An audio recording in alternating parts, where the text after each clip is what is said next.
You're still on that windswept North Shore, the tang of salt and fish lingering like a bad decision at a buffet.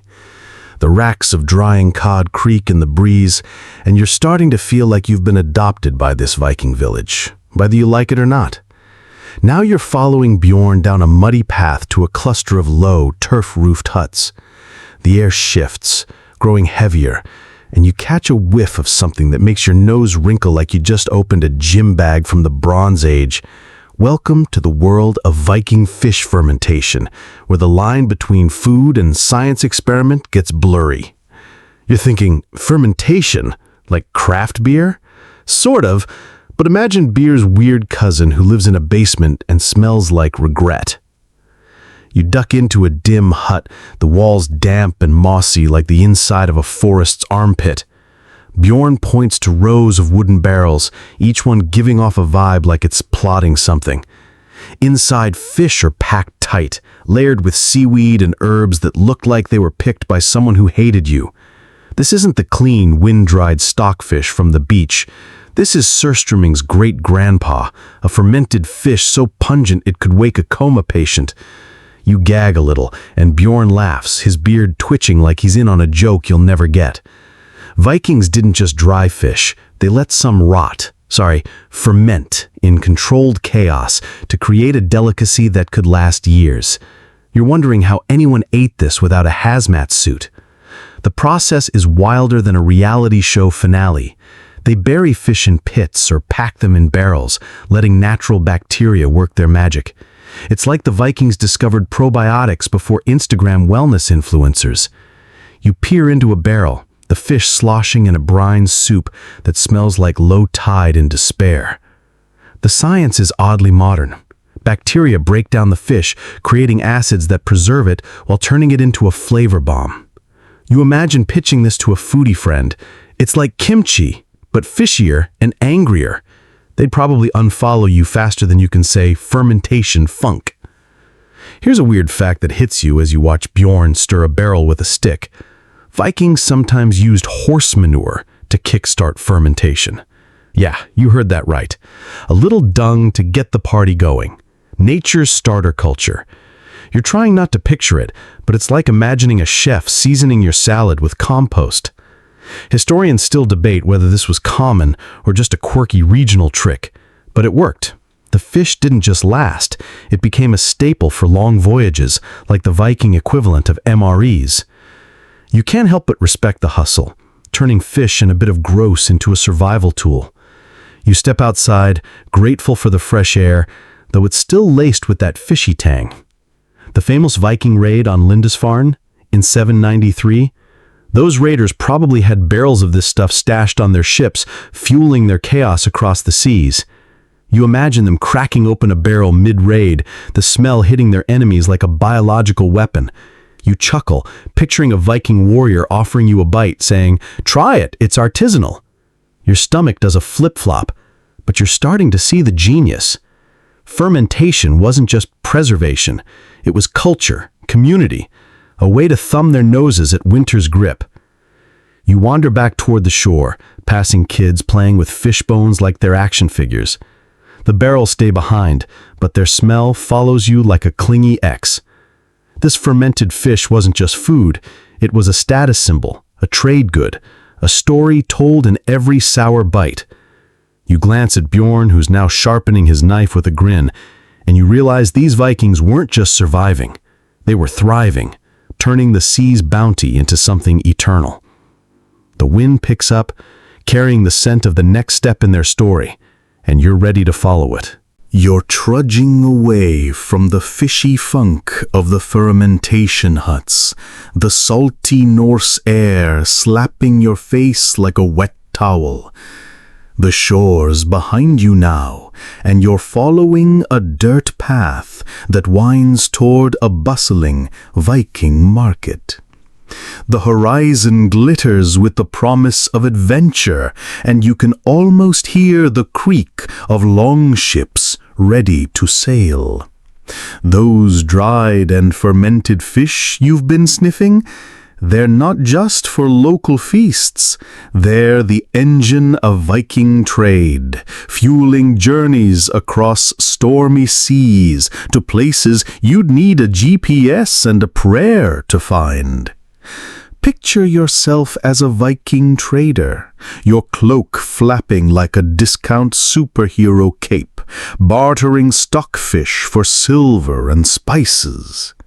If you thought modern shipping delays were bad, try navigating the North Sea with a boat full of smelly cargo. You arrive at the market, a chaotic swirl of voices, clanging metal, and the occasional bleat of a confused goat. Stalls are piled high with goods, furs, amber, iron tools, and, of course, stacks of stockfish, hard as boards and smelling like the ocean's revenge. You run your fingers over one. It's like touching a fossilized baguette. These fish were gold to the Vikings, traded as far as Byzantium, where fancy emperors probably wrinkled their noses, but paid up anyway. The Viking Age, kicking off with that infamous Lindisfarne raid in 793, was powered by this fishy currency. Without stockfish, those longships might have stayed docked, and history would have missed out on some epic pillaging. You watch a trader, Astrid, with a braid thicker than a ship's rope, haggling with a merchant from across the sea. She's offering stockfish for silk, her voice sharp, but her smile sharper. You're impressed. Her negotiation skills could school a modern car salesman. The Vikings didn't just trade fish. They built networks that stretched from Greenland to the Middle East. Stockfish was light, durable, and didn't spoil, making it the perfect cargo for voyages longer than your last Netflix binge. You imagine trying to explain this to a friend. Yeah, they sailed for months with fish jerky as their paycheck. They'd think you were making it up. Here's a strange tidbit. Some Vikings used fish bones as tally sticks to track trade debts, carving notches like an ancient IOU. You picture yourself trying this at a coffee shop, handing over a fish bone instead of Venmo. Good luck with that. Historians still debate how much of the Viking economy leaned on fish versus furs or slaves, but the evidence is clear. Stockfish was a superstar. You see Astrid close a deal, tossing a dried cod like it's a gold bar. The merchant catches it, sniffs it, and nods. Apparently, that's the Viking version of a 5-star review. You wander through the market, dodging a kid chasing a chicken and sidestepping a puddle that smells suspiciously like fermented fish juice. The energy here is electric, like a Black Friday sale but with more axes. These trade routes didn't just move goods, they spread ideas, stories, and probably a few bad fish puns. You can almost feel the weight of a longship under your feet, loaded with stockfish and ambition, ready to sail into the unknown. You smirk, imagining a Viking trader pitching stockfish to a skeptical buyer. Smells like victory, tastes like survival. Your stomach growls, but you're not sure if it's hunger or fear of what's next. The sun dips lower, casting long shadows over the market. You're starting to see how these fish weren't just food. They were power, mobility, a ticket to the world. You glance back at the path to the fermentation huts, remembering that pungent barrel Bjorn stirred with such pride. The Vikings turned fish into a legacy, and you're itching to see where this story leads next. The market hums around you, and somewhere in the distance, a feast is brewing. You can almost taste it. Or maybe that's just the lingering scent of fish on your cloak. You're leaving the market's chaos behind, the clamor of bartering fading as you follow a torchlit path toward a long hall glowing like a beacon in the twilight. The air's thick with wood smoke and anticipation, and your boots crunch on frost-kissed grass. You can still smell the stockfish from the stalls, clinging to your cloak like a stubborn ghost. Tonight, you're stepping into a Viking feast where preserved fish isn't just dinner, it's practically the guest of honor. Picture a scene rowdier than your last family reunion, but with better mead and worse table manners. If you thought surviving a Viking market was wild, try keeping up with their party vibes. You'd probably tap out before the first toast. You push through the heavy oak doors, and the heat hits you like a warm hug from a slightly drunk uncle. The long hall is alive.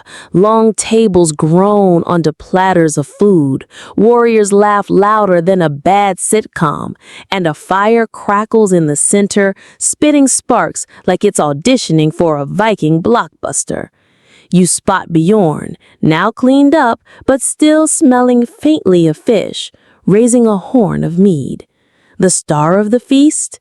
Stockfish and fermented fish, served like they're the Michelin star specials of 9th century Norway. You're handed a plate, and there it is. Stockfish boiled to a chewy softness, alongside a sliver of fermented fish that smells like it could clear a room faster than a fire alarm.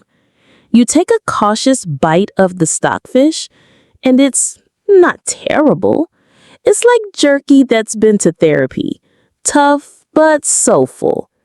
The fermented stuff, though, it's a flavor punch that makes your eyes water, like eating a dare. You glance around and everyone's digging in, grinning like this is fine dining. This feast isn't just about eating, it's a ritual, a celebration of survival and community. The Vikings feasted like this before big events, like the Great Heathen Army's invasion of England in 865, fueled by fish and ambition. You imagine those warriors chowing down, their bellies full of preserved cod, ready to storm foreign shores.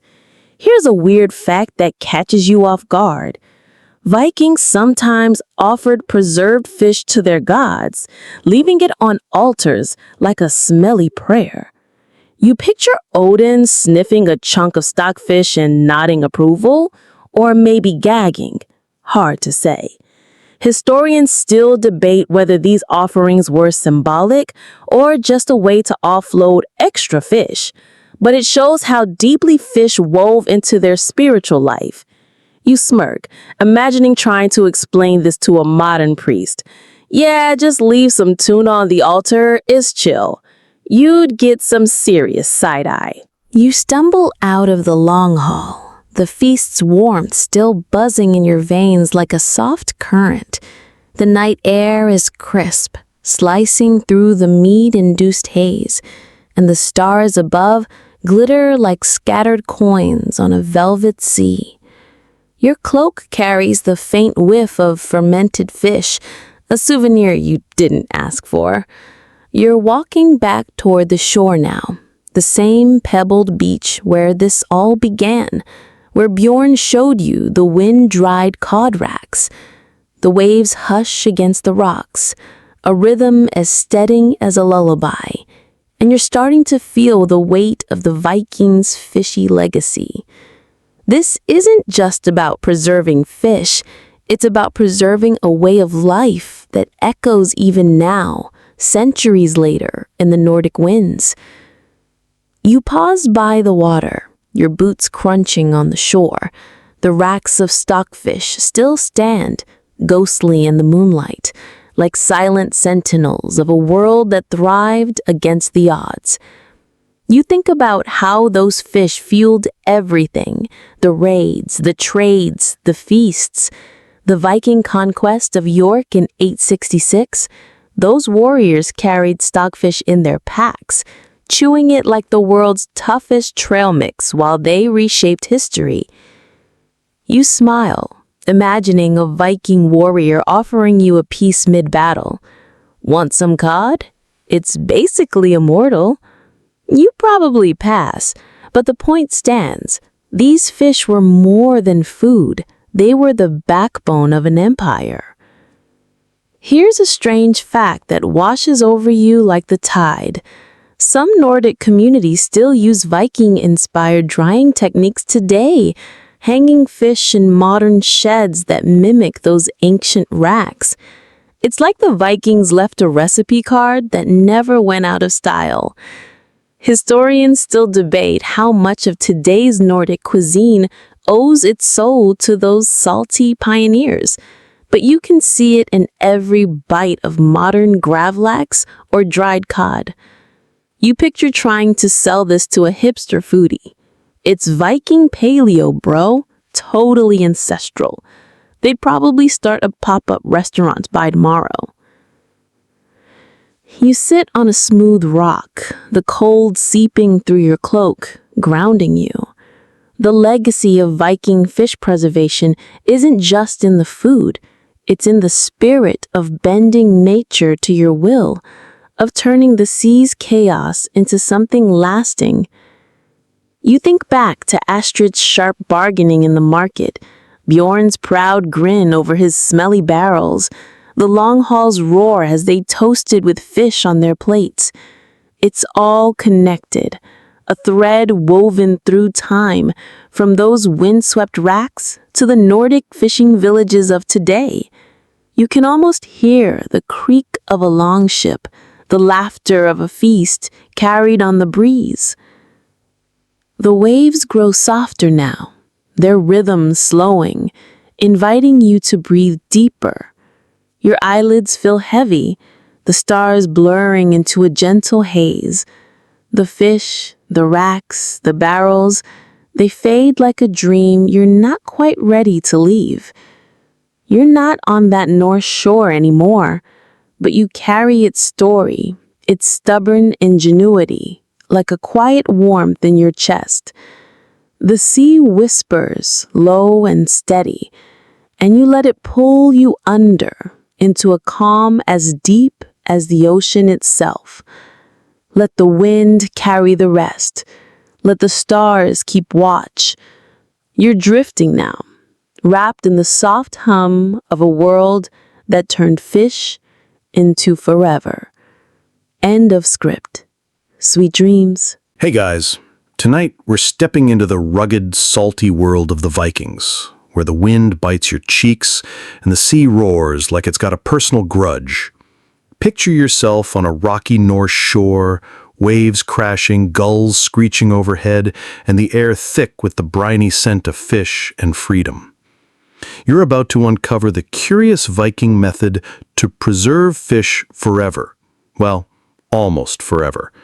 Trust me, if you had to gut fish in this freezing drizzle with nothing but a rusty knife, you definitely wouldn't survive.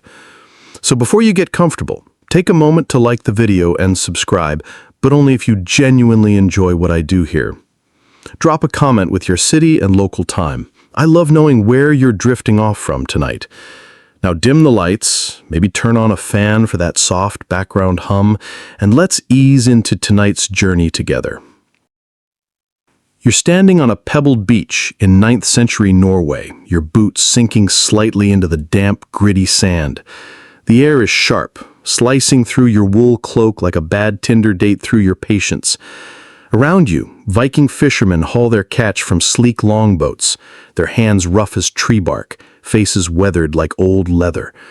They're not just tossing fish into barrels, they're crafting something that'll last longer than your last streaming subscription. You watch as they gut cod with swift, practiced flicks of their knives, the silver scales glinting like tiny coins under the weak Nordic sun. The Vikings didn't have fridges. Shocker, right? So they relied on the elements: wind, salt, and time. You're about to learn their secret, a method so clever it makes modern freeze-drying look like a lazy shortcut. You kneel beside a fisherman named Bjorn, who smells like he bathes in fish guts and pride. He's laying out cod on wooden racks, each fish splayed open like a book you'd rather not read. The wind here is relentless, whipping your hair into a mess that make a seagull jealous. Bjorn mutters something in Old Norse, probably about how you look like you'd faint at the sight of a fish head. The process starts simple: gut, clean, and flatten. But here's the kicker. They let the sea air do the heavy lifting. The fish dry in the cold, salty breeze for weeks, turning into stockfish, hard as a Viking's attitude, but edible for years. You touch one, it's like petting a piece of driftwood. Historians still debate whether this was pure genius or just desperation to not starve during endless winters. You notice the racks are angled just so, catching the wind like sails on a longship. It's not random. Every detail is calculated like a Viking version of a Pinterest board for survival. The salt in the air clings to the fish, preserving it without a single grain of actual salt.